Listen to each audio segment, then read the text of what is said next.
AUBA's going to be 32 this season. Yeah. Where, you know, he has been our talisman and everything, but I was very tempted to cash in on him.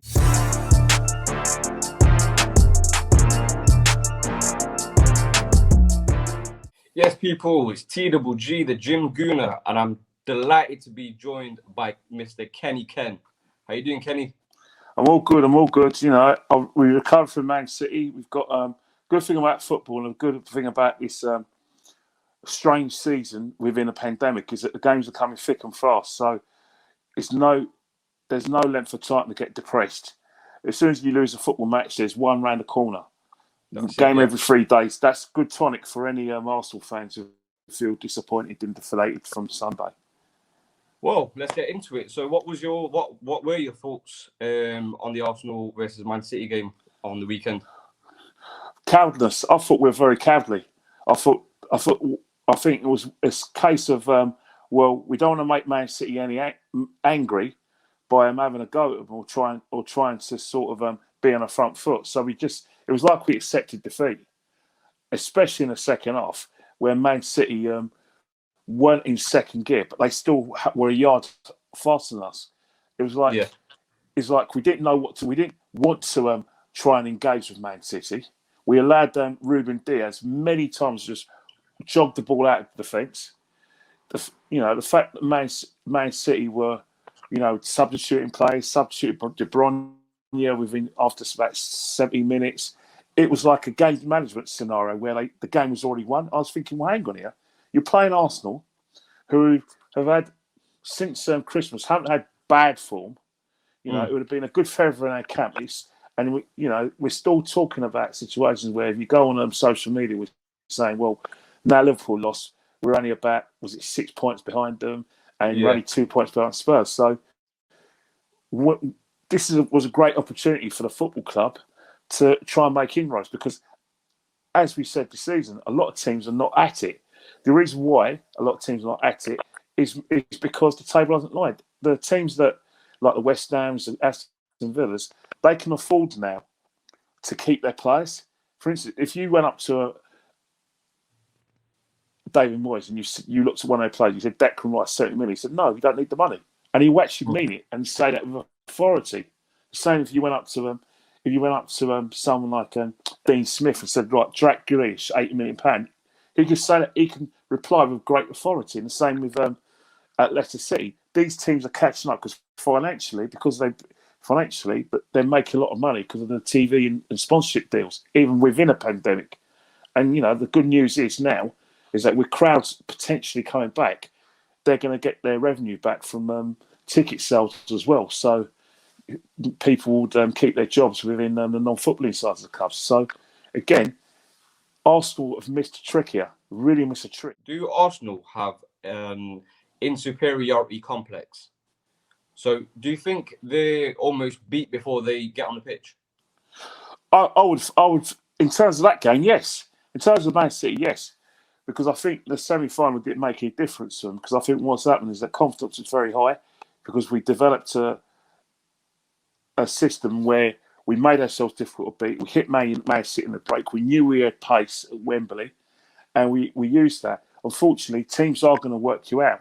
Because all you've got to do with the way we played against Man City in the FA Cup and against Liverpool in the Community Shield is basically be on the front foot, press, but you don't just press from your forwards, you press from all over the pitch and play the high line.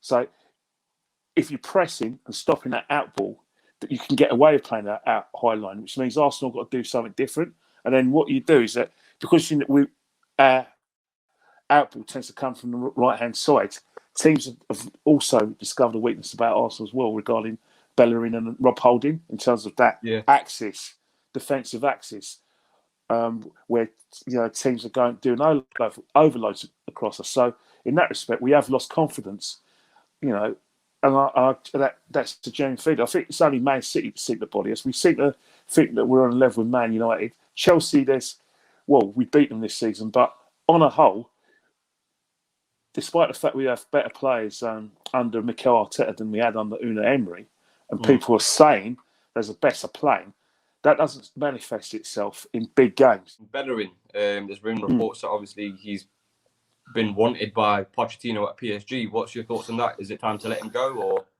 is there Well, a reason that we should keep him because a team at the caliber of PSG who can pretty much buy whoever they want?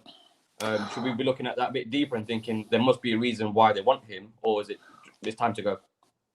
well, the thing about it, if you look at it, there's a reason they want him. It could be a squad player. It could be him pushing for a move. Remember, with Euro 2020, I still feel if you look at the Spanish national side, there's a vacancy at right back. There has been for a long time, which by this time, in terms of Hector Bellerin, he's been in a first team at Arsenal for about 6 or 7 years now. We'll say yes, 6, just to to be a bit more accurate. So it's about time that he should be looking at a situation where he should be pushing for that right back berth. In getting my words out stuck with for the Spanish national side. So it's a win-win for Bellerin to go to PSG. However, another thing from an Arsenal perspective, every season, probably since 2017, we've always speculated from afar the situation about, well, we're not too satisfied with Bellerin's position on the side. We're not satisfied with his defensive qualities. We're certainly dissatisfied as well with his with the situation regarding his attacking range as well. Obviously, since he's injured his knee and he had the groin injury as well, one of the things that Bellerin always had as a get-out clause was the fact that he had supreme pace. He wasn't great across the ball, but we're looking at now where he's kind of playing like an inverted right back, and that's not what we need. I look at other right backs in the Premiership, in English football, not just the Premiership. I look at Max Aarons. Bayern Munich looking at Max Aarons from Norwich. Well, that's a player that can play in that position. Absolutely, absolutely. And then Matt Cash. Obviously, people say he's not an Arsenal player, but he's had a very good season with Aston Villa. So again, there are upgrades on Hector. Someone was saying, no, we did the smart thing by taking the 1-0 defeat and moving on to the next game. Is it a case of realism, or is there an element of defeatism within the Arsenal supporters and the team itself? Well, yeah, I think definitely there's, in terms of like realism, is after the event you lost a football match. Well, it's only Man City and they're playing really well, but you have to look at it within the game situation. Within the game situation, Man City, yes, they were on the front foot, and they opened us up. Obviously, with particularly Sterling's 5'7", managed to get in between taller defenders themselves, and he managed to be aggressive in that sort of situation when Rob Holding's been dominant. And there were situations that Godwin, slipped over, like made the wrong decision. So did Sterling. Second half now, that wasn't the case. Man City were managing the game, so they were inviting Arsenal to have a go. And with the alleged confidence that we've had since Chelsea game and other games, you would have expected some sort of response, especially when you 1-0 at Highbury. You shouldn't have a situation where we acted like we were Fulham or Sheffield United, where you're going through a relegation, or Burnley, where you think, well, we know we're going to lose, and this really isn't a situation where we should expect to get points. Yeah. We should be really winning our 6-pointers versus, Fulham playing Sheffield United. That's a 6-pointer. So let's concentrate on our 6-pointers, win our 6-pointers. I think a club like Arsenal Football Club with that sort of mentality, where they're thinking, well, it's Man City we're going to lose. That's not encouraging for the football, for the fans, and it's not encouraging for the dressing room, because you've already admitted that your standard's not high enough, and that you're saying this is a transitional season. Well, no football season should be transitional, because when you say, right, this is going to be transitional, we wait till next year, what's going to happen is that if things don't go well within the first 10 games of the season, we have a few defeats here and there, and panic mode starts, where we're looking at the table, we're looking at the top 4, which is what we should be going for at the minimum. We're going to think, panic's going to set in. We're going to think, we've already wasted this season. We're going to waste another season, and that's why mentality change comes from within. It's not just the manager and the players, but it has to come within the football club as well. And I think that at Arsenal Football Club at the moment, there's an acceptance that either they don't believe that they're at top level of the clubs like there are. You can still say Liverpool, you know, the Manchester clubs. You can say Chelsea as well. You can even say put Leicester in that respect as well. There's an admittance and acceptance that they're not on their level, and that we're waiting 2 or 3 years. Well, that's not acceptable, and that's not strictly true, because this season has showed us that if you play consistently well, you have a defined way of playing, and players that all singing from the same hymn sheet. I'm not talking about the first 11 players who don't play.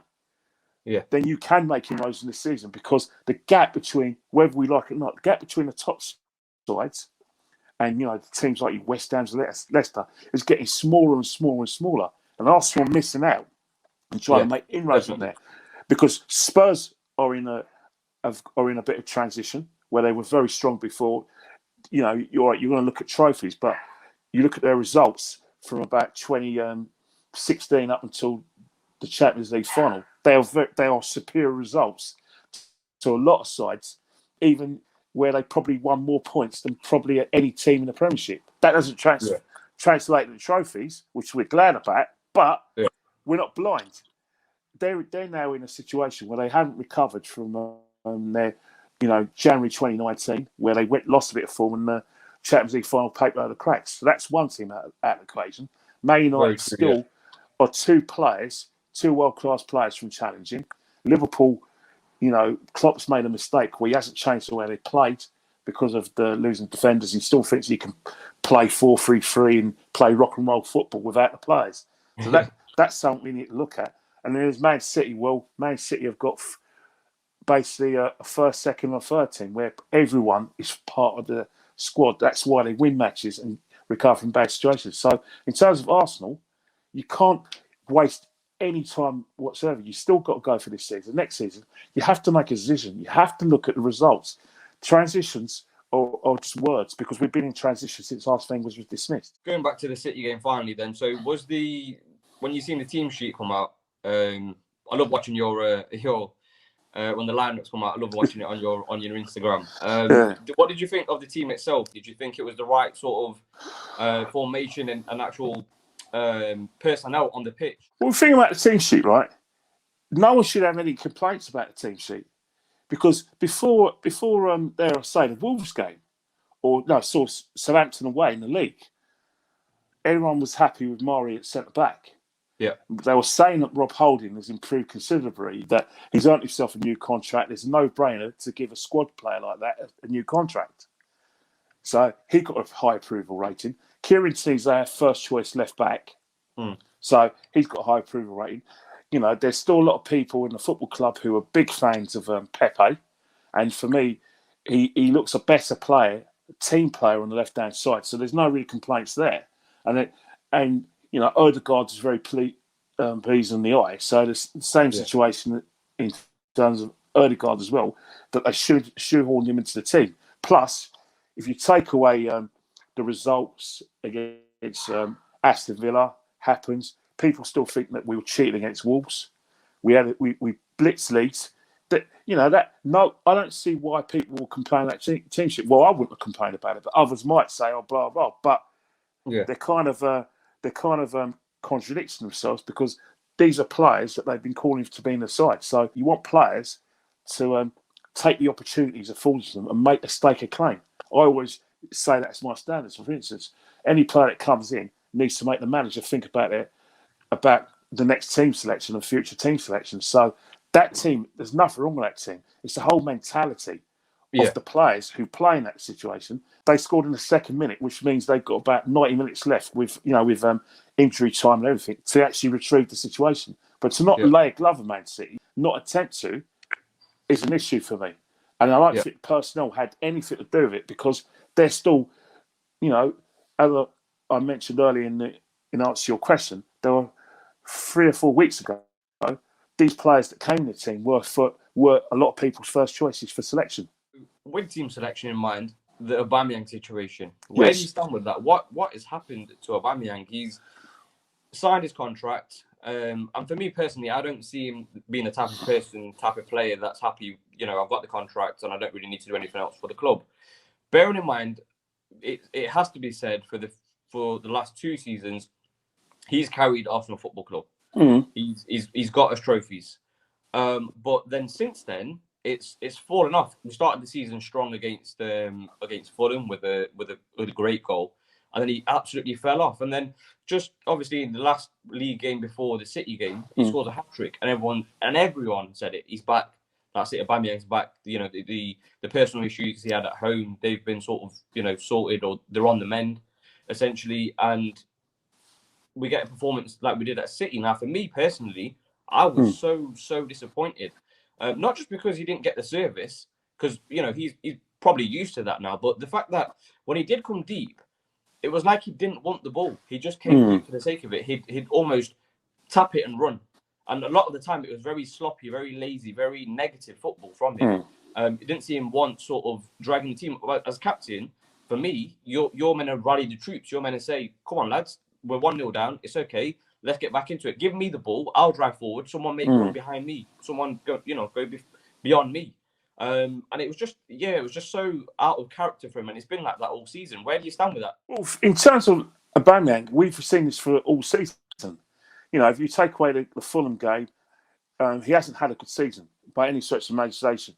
And when we were going through that awful run, Aubameyang was basically in hiding in terms of he wasn't facing the media. He wasn't happy with his game, and his performance was just negligible. They were awful. They really were poor in every sense of the word. And nothing's really improved. What I would say about Aubameyang as well is that there's a conundrum for a lot of Arsenal fans. And that's where you're always going to have a problem with a player like Aubameyang in a way you wouldn't have a problem with a Harry Kane and Jamie Vardy. Now, people compare Aubameyang to Harry Kane and Jamie Vardy, but Jamie Vardy and Harry Kane are genuine centre forwards. They are genuine centre forwards to the extent that they can play with their back to goal.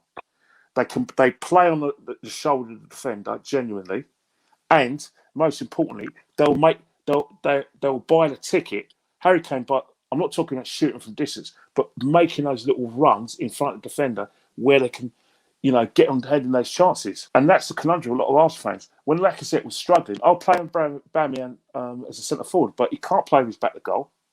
He can't hold the ball up as well as Lacazette.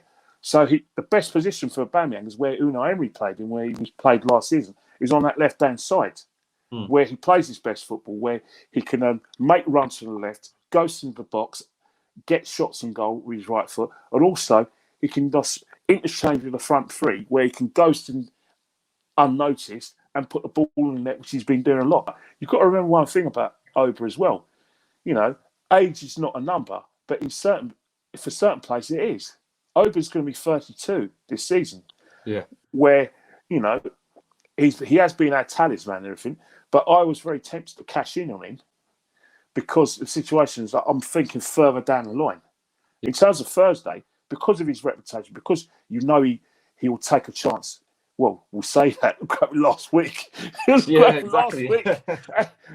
But the thing about it is that the reason why we have kind of tolerated that is because he was making those runs and he was getting in those positions.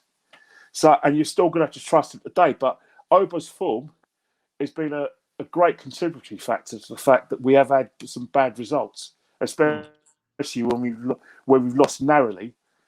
He hasn't come to the party where we could have done with him. But long term, is he injured? But for me, long term, patience is going to be very thin with him if we go out of Europe, because I'm going to be thinking, all right, I want another kind of a transition, i.e. I want him replaced, and I think we can get some good money for him and get someone in, get an ultimate centre forward who can play where Oval plays on the left-hand side, but also play with his back to goal, complete centre forward. So, and I think that's where Arsenal need. We haven't really had a complete centre forward since, and you're not going to like me for saying this, but you've got to hear me out. You've got to hear me out now.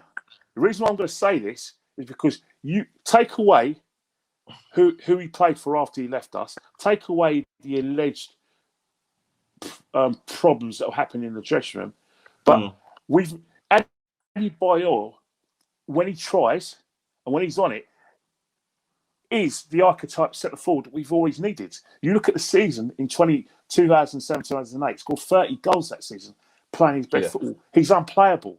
We need an Adebayor type striker, Didier Drogba type striker, for us to challenge.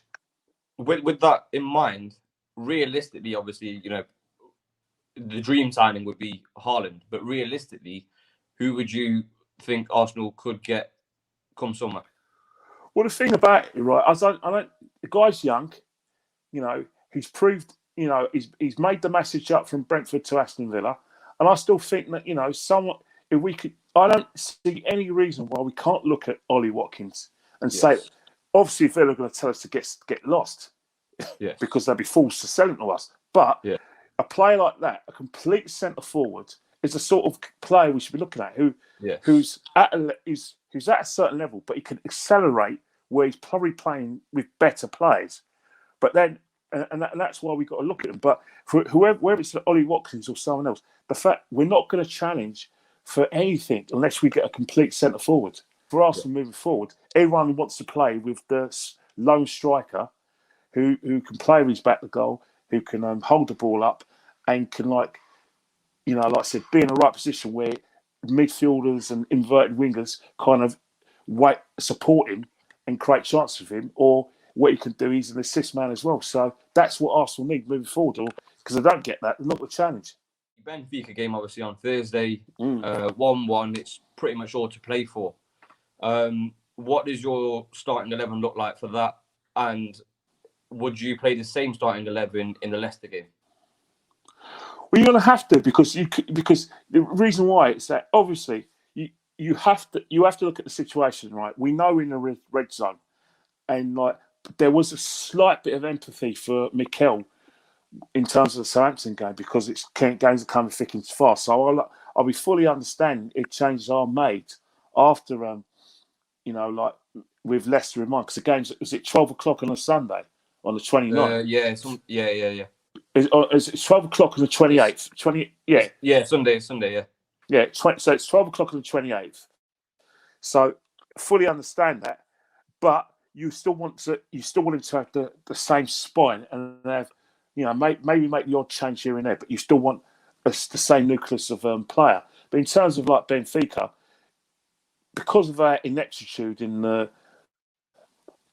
domestic, Premiership League, the Europa League has taken off greater importance. And the fact that we haven't kind of run away with it in the first leg, it's become our most important game of the season. And in terms of team selection, he's got to go strong. He's got to play. He's got to play Tierney. He's got to play. If he thinks Bellerin's the strongest right back, he's got to play him. If he's got to pick his best centre half pair, and he's got to pick his best midfielder. Who is that? Who is that, Kenny? Who's Arsenal's best centre back pairing?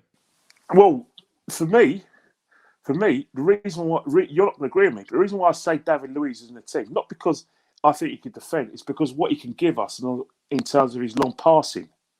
Yeah. To the extent that, when teams are entrenched and stopping them, monitoring Smith Rowe's attempts to try and change their tempo, sometimes you do need that long pass, and there isn't an accurate long passer at the club that's better than David. No, Jack. No, you're right. But the thing with David Luiz is he's like a pack of cards. Do you know when a magician says, "Oh, it is a pack of cards. Pick a card, any card." You could, with David Luiz, you could pick the ace and he'll have an amazing game. He'll do all the business at the back. He'll play the long balls, like you said. But then you can pick the Joker card with him. Yeah, and there you go. Do you know what I mean? You get a red card, a sending off, or both. Most of the time with him, if he's going to get sent off, he's going to give away a penalty at the same time. So I hear what you're saying, but if you look at the situation, you're talking about combination of that, because you want a situation like you want a balance within the right-handed centre half and the left-handed centre half.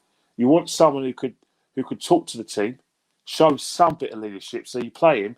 Gabriel is turning it around for me, because I think before he got sent off against Southampton, there was a little bit of dip in form, even before he went to COVID. Definitely. But I saw enough in maybe the Leeds game to think, you're back now. You're back. You're learning. So I'll play him in centre half. In terms of the midfield, what he seems to be doing is he's trying to shoehorn Odegaard into the team, but he also needs Smith Rowe to create the tempo. So what he's going to do is that Xhaka plays whatever happens. The reason why Xhaka plays is not because he's a great midfielder. It's because he knows that when players like Saka go walkies from their defensive duties, Xhaka will just go and sit in there, and cover up mistakes. That seems to be Xhaka's role since Arteta's come to the football club, where I think Arteta's kept it simple for Xhaka. You know what I mean? You know, be a bit of a nuisance. You know, when someone's out of position, just go in there, help me out a bit. And he seems to have done that. If you look at the semi-final, Man City, Chelsea, when he's doing all those little blocks, or when Saka goes attack, he goes into left back. So he's going to play. Right back. Where do you go with that? Bellerin plays. Bellerin plays because the simple reason is that he's his first choice. I don't particularly a massive fan of Bellerin, but is he better than Cedric Suarez? To a certain extent, it just shows you the same situation where I'm not confident about even them at right back, which means we've got to buy big in terms of that is the area we need to improve. Like you said earlier, I mean, you say buy big. Why can't we just go to Norwich and take Max Aarons? Well, that's what I meant. Buy big. I'm not talking about going and getting someone from the like the continent. Like a lot of fans seem to be obsessed with someone in the continent, and because he's got a sort of Germanic or maybe Iberian surname or exotic French name. They're better than what we have in our doorstep. Max Aarons. I mean, all I can hear from Delia Smith is talking about how Max Aarons is going to leave and Bayern Munich can put in a bid in for him, and then we don't want to stand in the way because it's his destiny to move on. And I'm thinking, go on, make a bid. Make a bid for him. In terms of like our midfield, Ceballos is going to play because Ceballos had a kind of a good game last week, so I think he's going to play. In terms of the balance as well, he's going to play, and you're going to have Odegaard because he's shoehorned him at the side because he doesn't want just someone to change the tempo. He wants someone who could basically get Aubameyang, in goal scorers positions. He wants to get Aubameyang to have a bit of service. You know what I mean? Because Saka, as well as Saka's playing, he can't do it on his own. And Smith Rowe's basically hasn't got that sort of eyes in the back of your head. Oh yeah, like in the stadium when you're watching the game live, right? You can see the pass before the player. You know what I mean? Even though the player's got more experience than you, he doesn't see the pass because he's not in tune with that. He's got to think within probably 0.5 seconds. You know what I mean? And then the defender's on him. You can see that pass. But players like Odegaard and, dare I say, Mesut when he tries, and Dennis Bergkamp, they're like you in the top row of the stadium. They can see. Absolutely, yeah. You know what I mean? And I think we need that sort. That's why Odegaard's playing. He has that sort of picture of where he wants to play. So he's playing. Then I think he's going to play like he's going to play Smith Rowe. He's going to play Saka, and that means that Aubameyang's going to play. So it means Pepe and Lacazette are going to miss out. In terms of like playing players like Martinelli, unless he's fully fit, I can't see the manager playing him, starting him in a lot of games. What are your predictions for the next two games? So the Europa League game against Benfica and also the Leicester game on the weekend. The thing about Benfica, the only thing you can predict is what Benfica are going to do, right? Benfica are going to play the same way they played last week. It's 1-1, but everyone says, you've got an away goal. That counts for nothing, right? Because what Benfica are going to do, they're going to look at the bigger picture, make themselves difficult to beat, go into half-time 0-0. After about 20 minutes, then they're going to have a go if it's still 0-0. And then they're going to make him run. So for us, we don't score early, then we're going to have a long, long night. Look what happened with Olympiacos last year. So I think that we score early, take the game with Benfica, we can win this 3-1.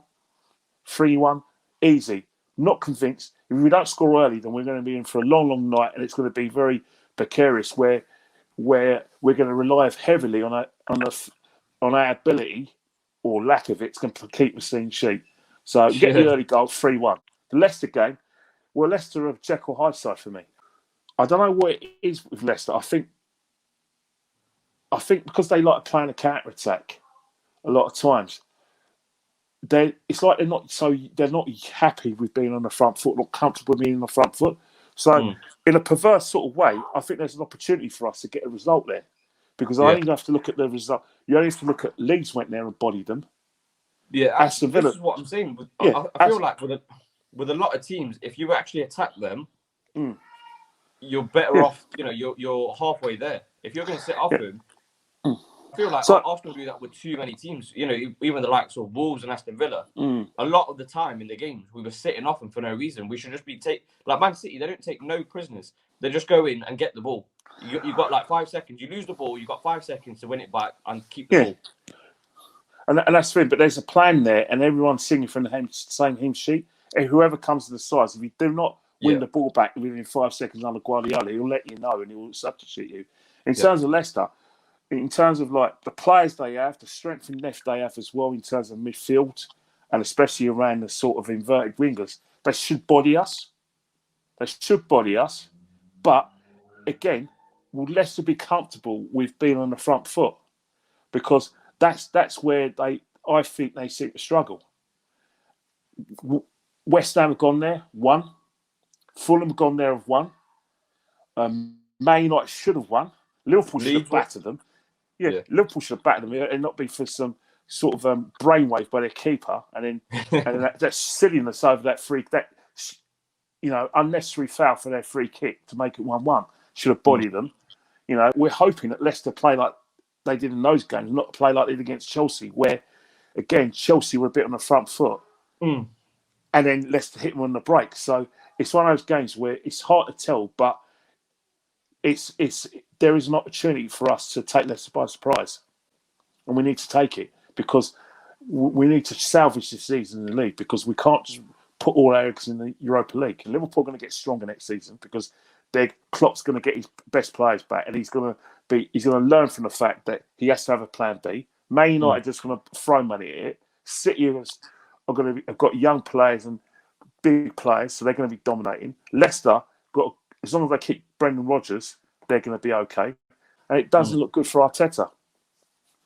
I'll make a change, even now. Wow. I don't. But who for? Who would you change him for? Well, what I would do is I'll go and I'll make approaches for the best managers. I hear about Nagelsmann. People talking about Nagelsmann. Why can't we go for Nagelsmann? Why are we not looking at Simeone? Why does a big manager? Why are we immune to having a big name at the football club? All right, they may say no, but again, the ambition from behind the scenes has to change. You have to have the right football people behind the scene, and plus you have to be realistic with the money you're spending. Yes, get rid of the dead wood, but when you get rid of the dead wood, you have to pay Premiership prices and get the top level managers. You can't experiment with this guy. People say Arteta hasn't been back, but Arteta has been promoted from the first team coach to the team manager, which means he has complete control over the footballing side of the football club, and that he's part of the transfer committee. Every footballing decision is his. The Ozil decision was completely his decision. Don't believe in any of those sort of mythologies and nonsense that that is akin to a Latin classic. That Mesut Ozil, this poor man, was trying to defend the Uyghur Muslims in China. That's why we got rid of him. Complete fantasy, really. It was his decision. You know, people praising him for getting rid of Deadwood. He should have done it earlier anyway. So he is getting backed. He's got.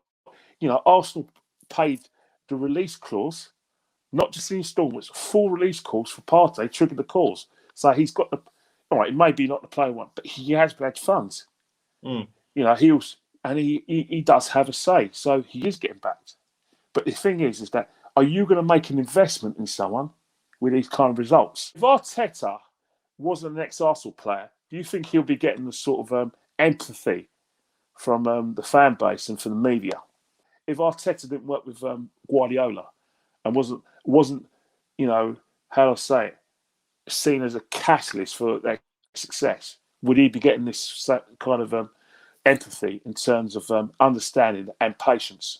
Would he? I highly doubt it. But obviously, what you just mentioned in terms of him you know, having them years under Pep, and the fact that I feel like the fact that Pep, after you know, every game against Arsenal, or every time he's asked about Arteta, he's always saying something positive. Now that's obviously, you've got to take that with a pinch of salt. The fact that obviously they were friends, you know, obviously whilst they were working together, but also, you know, is it sort of tongue in cheek? Is it just a case of, you know, just I have to say the right things and have to be nice about it? It's respect, but you've got to realise one thing: it doesn't always work like that. You know, Brian Kidd worked under Sir Alex. Didn't mean he went to Blackburn. He got them relegated.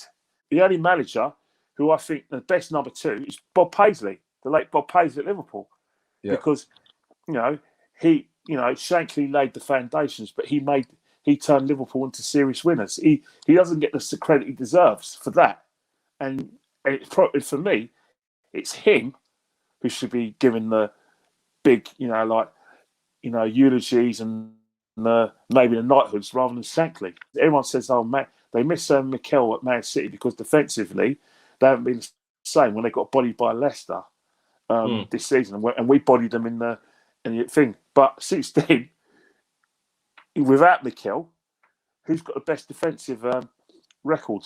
They have. Who's kept the within those 18 games unbeaten? How many clean sheets they kept? Well, they kept a clean sheet on Sunday. Right, I think that's about time to wrap it up then, Kenny. Thank you very, very much for coming on and having this chat. Here's to hopefully something to cheer about on Thursday. You see, it's all in the words, isn't it? It's all in the vibes you've just given your viewers and you're giving me. Hopefully, sorry, hiccups. Maybe it's because of the fact you used the word hopefully. I had hiccups, but words like hopefully, you weren't using words like hopefully 15 years ago or 17 years ago. It's true, and that just shows you the decline and the humbling experiences we've received. But listen, right, here's to winning on Thursday. That's better. And hopefully, here's to winning on Thursday and getting a result against Leicester. That's better. Right, it's been a pleasure. Thanks for coming on, Kenny.